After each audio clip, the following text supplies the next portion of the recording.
හැමෝටම සුබ දවසක්.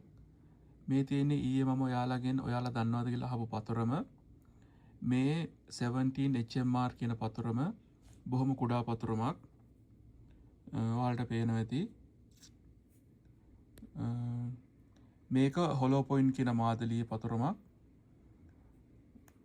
අපි මේ පතරමත් එක්ක මේ තියෙන 22 කියන කැලිබරේ පතරම බලන්න කම්පෙයාර් කරලා මේ තියෙන්නේ 5.56 කියන කැලිබර් එකේ පතරමක්. මේ තියෙන්නේ 308 වින්චෙස්ටර් පතරම. බලන්න මේ පතරම කොච්චර කුඩා පතරමක්ද කියලා. අපි මේ පතරම පාවිච්චි කරන්නේ සාමාන්‍යයෙන් කරදරකාරී කුඩා සතුන් මර්ධනයට. මේ තියෙන්නේ පතරම එන බොක්ස් එක. අපි තව වීඩියෝ එකකින් හම්බෙමු.